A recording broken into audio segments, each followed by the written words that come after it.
kelebihan yang dimiliki oleh manusia berbanding makhluk lain. Manusia merupakan makhluk yang istimewa di bumi kerana merupakan ciptaan Allah yang dibekalkan dengan akal dan juga fikiran. Antara kelebihan yang dimiliki oleh manusia ialah mampu berpotensi untuk memahami pelbagai jenis pengetahuan kerana dibekalkan dengan akal di mana mampu berfikir dan juga memproses sesuatu ilmu. Imam Ghazali di dalam kitab Ihya Ulumuddin mendefinisikan ilmu sebagai sumber ilmu, tempat timbul dan juga sendi ilmu. Ilmu itu berlakunya daripada akal sebagaimana berlakunya buah-buahan daripada pohon kayu. Akal juga dapat ditakrifkan sebagai alat perubahan berfikir, menimbang baik dan juga buruk, atau merasakan sesuatu perubahan keadaan sehingga dapat mengambil manfaat daripadanya. Tegasnya, akal merupakan nur cahaya yang dibekalkan oleh Allah kepada manusia yang mana merupakan senjata atau kekuatan pemberian Allah yang amat berharga bagi manusia. Manusia merupakan antara makhluk yang terhormat dan juga terbaik di muka bumi walaupun bukan yang terbesar dan juga tertinggi. Hal ini dapat dilihat di dalam surah At-Tin ayat 4 yang bermaksud,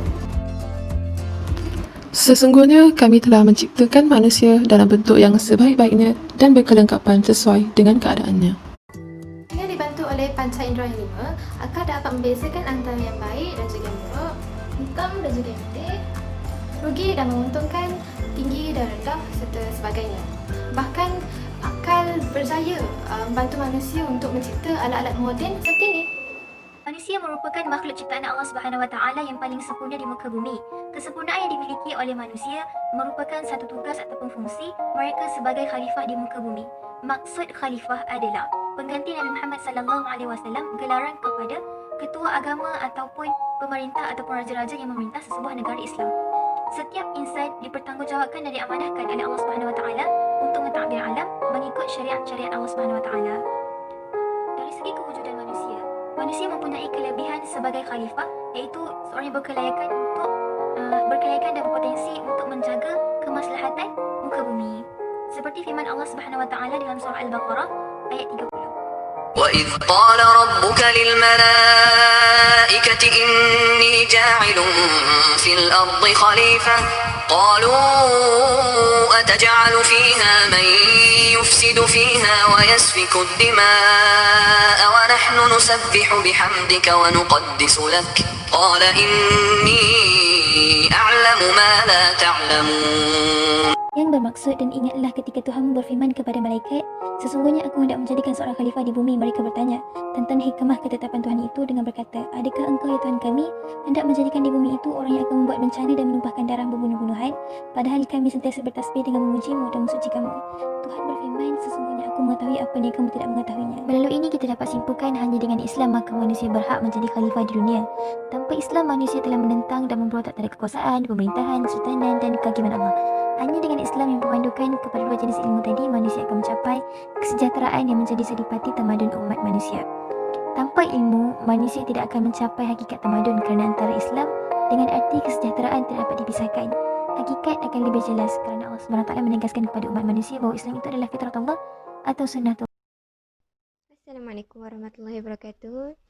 Saya akan bercakap mengenai keunikan dari segi kemampuan akal yang membezakan manusia dengan makhluk yang lain.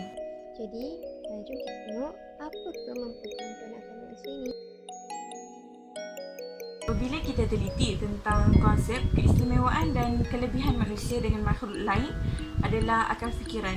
Ini bermakna bahawa hanya manusia makhluk yang mempunyai akal fikiran. Berpandukan akal, manusia dapat mencari ilmu serta memandu mereka ke arah yang baik dan menilai mana yang benar dan mana yang salah. Banyak kali Allah menyatakan dalam Al-Quran tentang bukti-bukti kekuasaannya untuk manusia menggunakan akal untuk mengkaji, mencari ilmu dan mengukuhkan keimanan. Manusia yang tidak menggunakan akal ke arah kebaikan akan menyebabkan mereka melakukan kemusnahan dan akan mendapat azab daripada Allah. Melalui akal fikiran, manusia akan mencari petunjuk serta kebenaran, seterusnya memilih apa yang baik untuk diikuti serta menjauhi dan meninggalkan perkara yang buruk. Kita kena ingat bahawa akal merupakan salah satu daripada amanah Allah kepada manusia seperti nikmat yang lain. Oleh itu, anugerah akal merupakan satu nikmat dan juga rahmat yang besar daripada Allah kepada manusia. Islam juga melarang manusia daripada perbuatan merosakkan kewarasan akal seperti minum arak. Jadi kita akan teruskan dengan poin yang keempat, iaitu akan dapat menguji dan juga menunjukkan bahawa seseorang manusia itu lemah dan cerita ilmu. Jadi bagaimana dikatakan lemah? Ialah apabila seseorang manusia itu misalnya dalam keadaan kesusahan ataupun dalam ditimpa musibah, semestinya manusia itu akan mendapat satu rasa untuk memerlukan pertolongan dan mendapatkan bantuan. Jadi tidak kiralah sama ada bantuan daripada manusia ataupun kita sebagai seorang Muslim semestinya daripada Allah Subhanahu Wa Taala. Dan apabila bercakap tentang cerita ilmu, secara normalnya manusia, mereka semestinya akan tertanya-tanya ataupun curious macam mana benda ni boleh jadi. Jawapan kepada persoalan tersebut apabila mereka menggunakan kemampuan akal mereka untuk mencari, untuk menggali ilmu tersebut. Jadi poin yang kelima pula, akal ini merupakan salah satu tabiat ataupun fitrah semula jadi manusia, di mana sememangnya manusia dilahirkan dengan fitrahnya yang berakal. Jadi akal ini yang membezakan antara manusia dengan makhluk lain. Jadi melalui akal ini manusia akan dapat membuat pilihan ataupun membuat penilaian secara rasional. Jadi kita akan masuk kepada poin yang terakhir, iaitu akal manusia bersifat positif. Jadi bagaimana yang dikatakan dengan bersifat positif? Jadi manusia memang mereka akan berfikir sebelum melakukan sesuatu perkara, sebelum membuat keputusan. Jadi semua keputusan yang positif ini berpandukan akal, ataupun jika kita simpulkan dengan kata lain, secara umumnya keputusan berdasarkan akal manusia ini selalunya difikirkan baik buruknya, dan manusia akan berfikir secara jangka waktu yang panjang. Okey, seterusnya saya akan kupaskan tentang perbezaan faham falsafah berkaitan dengan kewujudan asal-usul manusia. So, bila kita sebut pasal faham falsafah, fahaman dan falsafah memang tidak akan lari daripada kepercayaan dan agama. So, dapat kita lihat daripada tamadun awal seperti Yunani kuno dulu. Masyarakat Yunani kuno ni percaya bahawa manusia dan alam ni dicipta oleh dewa. Hasil daripada kepercayaan ni, so berluas-luaslah ritual dan penyembahan terhadap dewa orang. So nak jadikan cerita ikut mitologi Yunani yang mana terhadap penciptaan manusia, salah satu daripada dewa-dewa orang iaitu Prometheus. Yang Prometheus ni dia mencipta manusia dengan tanda liat, tapi tanda tengah cipta tu dia ditolong oleh adik dia Epimetheus. Tapi tanda dia orang tengah duk cipta tu berlaku satu kecuaian yang mana terdapat kelebihan fizikal terhadap binatang. So Prometheus ni nak cover balik. So bila dia cover, dia buat apa? Dia beri kelebihan kat manusia ni untuk kendali api dengan kemahiran dalam pertukangan. Tapi percayaan ni mula berubah lah bila wujudnya ahli-ahli falsafah baru yang sebarkan orang punya pendapat, orang punya ajaran dekat masyarakat Yunani. Antara ahli falsafah tersebut Socrates, Plato, Aristotle. So kat sini saya akan terang sedikit tentang Aristotle dengan Plato. Plato ni, dia punya dasar pemikiran dia lebih menggunakan akal. Dia ada dua pendapat terhadap manusia ni. Pertama, dia kata manusia ni terdiri daripada tubuh dengan jiwa. So tubuh dengan jiwa ni pula, tubuh dan jiwa ni saling bergaduh lah. Tubuh ni musuh jiwa, jiwa ni musuh tubuh. So jadi orang saling bergaduh. Dia dikatakan lagi yang macam tubuh ni adalah penjara jiwa. So tugas manusia adalah untuk nak bebaskan jiwa ni. Itu pandangan pertama. Pandangan seterusnya, Plato kata manusia terdiri badan dan roh. Plato percaya yang roh dengan badan ni adalah dua sisi yang berbeza. Yang mana roh manusia ni dia macam kekal abadi. So tapi badan manusia ni dia akan lenyap, maksudnya dia akan mati. So bila manusia mati ni, roh manusia akan kekal hidup. Setelah tu pandangan Plato. Tapi kalau kita tengok pula kepada Aristotle. Okey, siapa Aristotle ni? Okey, Aristotle ni dia salah seorang daripada anak murid Plato yang mana dia belajar dekat Akademi Plato. Aristotle ni sangat berminat tentang alam. So dia ada bagi beberapa pandangan terhadap alam ni. Pendapat dia terhadap alam ni, dia kata alam ni terbahagi pada dua. Satu benda hidup, satu benda tak hidup. Tapi saya terang dulu benda yang tak hidup. Benda tak hidup ni macam pasir, tanah, batu. Kalau macam benda yang hidup, dia bagi lagi kepada makhluk dengan tumbuh-tumbuhan. Tumbuh-tumbuhan kita tahulah, pokok, bunga semua, rumput. So makhluk ni, makhluk pula makhluk terbahagi pada lagi dua, iaitu haiwan dengan manusia. Itu percaya yang mana sumber alam ni dipegang oleh satu kuasa, yang mana ditafsirkan satu kuasa tu adalah penggerak utama, dan dikatakan lagi, boleh dikatakan juga sebagai Tuhan. Itu sahaja daripada saya. Sekian, terima kasih. Berikutan banyak falsafah yang muncul. Perkara ini dianggap mitos-mitos Yunani. Kesannya, masyarakat Rom yang pada mulanya menganut agama animisme perlahan-lahan berubah kepada agama panteisme dengan menyembah dewa-dewa. Kepercayaan masyarakat barat juga turut berubah apabila ramai kalangan mereka meneruti agama Kristian ataupun Nasrani yang dibawa oleh Nabi Isa yang tersebar luas daripada Mantua Greece ke Eropah. Agama ini mendapat tentangan daripada kerajaan Rom, namun pada pemerintahan Raja Konstantin, beliau mula membenarkan penganutannya. Pandangan masyarakat barat terhadap hal penciptaan manusia mula didasari oleh ajaran agama Kristian, di mana mereka meyakini bahawa Nabi Adam AS adalah manusia pertama yang diciptakan daripada tanah. Perkara ini sama terdapat dalam kitab Salam yang lain kerana ini adalah wahyu daripada Allah. Namun, apabila unsur falsafah dan Yahudi mula masuk, banyak tokoh tambah dibuat dalam agama Kristian sampai berlaku penentangan antara akal dan ajaran agama. Hal ini rentetan gerakan informasi Kristian yang menetapkan bahawa mana-mana kajian ataupun falsafah yang bertentangan dengan falsafah Aristotle akan dihukum. Maka tercetuslah sekira ilmu sains di barat. Perkara ini berlarutan lamanya sehingga timbul pelbagai teori yang sukar diterima di akal seperti teori Darwin. Tetapi bagi penganut agama Islam, mereka tetap berpegang kepada apa yang telah diterangkan oleh Allah di dalam Al-Quran tentang kejadian manusia.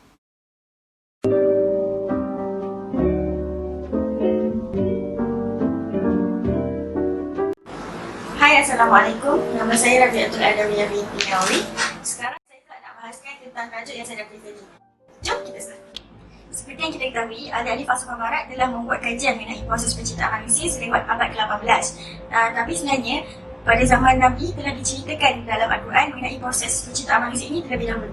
Saya akan ceritakan sedikit tentang proses penciptaan manusia menurut Al-Quran. Yang pertama, prosesnya adalah nutfah. Nutfah menurut Imam Al-Qutubi dalam kitab Jami' lil Ahkam bermaksud air mani atau titisan cecair kerana jumlah airnya sedikit. Dalam surah Al-Insan ayat yang kedua ada menceritakan tentang nutfah, iaitu bermaksud sesungguhnya kami mencipta manusia daripada nutfah yang bercampur. Maksud nutfah yang bercampur ni adalah percampuran antara ovum dan sperma. Proses yang kedua adalah alaqah. Alaqah ni dalam Arab ada 3 makna. Yang pertama adalah lintah, yang kedua satu yang mendekat, dan yang ketiga adalah segumpal darah. Ketiga adalah mudghah. Mudghah ni adalah kalau ditafsirkan melalui perkataan adalah daging yang dikunyah, tetapi secara teknikalnya ianya adalah seketul daging. Dan yang keempat adalah izam. Izam ni adalah proses terbentuknya tulang belulang. Yang kelima adalah izam lam. Izam lam bermaksud tulang yang diselimuti oleh daging. Maka Allah pun meniupkan roh dan terbentuklah bayi yang bernyawa. Semua proses tadi telah pun diceritakan dalam surah Al-Mu'minun ayat yang ke-14. A'udzubillahi minasyaitanirrajim. Tsumma khalaqnan nutfata 'alaqah, fa khalaqnal 'alaqata mudghah, fa khalaqnal mudghata 'idhaman, fa kasawnal 'idhama lahman, tsumma ansha'nahu khalqan akhar, fa tabarakallahu ahsanul khaliqin. Shadaqallahul azim. Kesimpulan yang boleh kita ambil daripada proses penciptaan manusia menurut Al-Quran dan sains, yang pertama, kita kena banyak mengkaji serta kena menghayati segala ciptaannya, termasuk juga dengan alam semesta. Sekian, terima kasih. Berdasarkan kajian yang telah dilakukan menunjukkan bahawa proses kejadian manusia telah pun dijelaskan di dalam Al-Quran melalui surah Al-Mu'minun. Manakala teori evolusi yang dicetuskan oleh Darwin adalah sama sekali tidak benar dan tidak diterima kerana terdapat pelbagai jawapan kepada kebatilan teori evolusi yang dicetuskan oleh Charles Darwin. Antaranya adalah Dr. Maurice Bucaille yang berasal dari Perancis telah menelaah kitab-kitab suci agama Yahudi, Nasrani dan Islam sehingga menghasilkan sebuah buku yang bertajuk The Bible, The Quran and Science. Berdasarkan kajian yang dilakukan oleh Dr. Maurice mendapati bahawa Al-Quran adalah berbeza daripada kitab-kitab suci yang lain. Hal ini kerana Dr. Maurice mendapati Al-Quran tidak sekali mempunyai kesalahan. Bahkan manusia itu sendiri tidak mampu mengubahnya seperti kitab-kitab lain yang mana penulisannya ditulis semula oleh orang lain. Dr. Maurice sehinggakan mempercayai ayat-ayat Al-Quran yang menjelaskan kepelbagaian fenomena alam. Prosesnya adalah tidak bertentangan dengan fakta penemuan saintifik. Ini dapat dibuktikan dengan contoh kewujudan ledakan besar Big Bang dengan melihat dari ayat Al-Quran di dalam surah Al-Anbiya. Hal tersebut juga ditemukan dalam fakta sains, iaitu mekanisme teori Big Bang yang menjelaskan berkenaan dengan pemisahan langit dan bumi. Ini membuktikan bahawa Al-Quran adalah kitab suci yang sangat dipercayai dan merupakan sumber utama alam dan memiliki kesemua jawapan. Seterusnya, bagi menunjukkan kebatilan teori evolusi ini adalah apabila ada satu ciptaan yang direka ke atas fosil orang Piltdown, yang mana Arthur Smith Woodward dan Charles Dawson telah mengisytiharkan penemuan satu tulang rahang dan tengkorak manusia mawas di Piltdown, England. Fosil tersebut dianggap sebagai spesies perantaraan manusia dan mawas. Namun, setelah kajian dilakukan, mendapati bahawa fosil tersebut adalah rekaan yang dicipta oleh penyokong Darwinisme, yang mana fosil orang Piltdown tersebut sebenarnya telah diubat dengan garam besi untuk nampak lebih tua, manakala gigi tersebut hanyalah ukiran manusia kesan daripada cala yang terdapat pada fosil tersebut. Ini menunjukkan bahawa kejadian itu telah dieksploitasi dan direka cipta oleh pendokong Darwinisme dan menunjukkan satu kebohongan, dan teori Darwin ini tidak boleh dipercayai. Oleh itu, sejajar dengan perkembangan ilmu pengetahuan dan ilmu kaji hayat, menunjukkan teori evolusi ini hanya diguna pakai melalui data dan maklumat fosil yang ditemukan di bawah lapisan tanah bumi. Kerana kiranya sesuatu teori itu adalah benar, maka kajian dan catatan yang dikumpul yang dilakukan perlulah berterusan hingga menjadi satu kajian yang lengkap dan menjadi jawapan kepada persoalan. Akan tetapi, teori evolusi yang dicetuskan oleh Charles Darwin ini tidak dapat mengekalkan catatan tersebut dan tidak lengkap. Secara ringkasnya, Al-Quran adalah sumber yang paling tepat dan paling dipercayai, yang mana mempunyai segala jawapan kepada semua persoalan. Jadi itu sahaja daripada kumpulan ini. Sekian, terima kasih dan Assalamualaikum.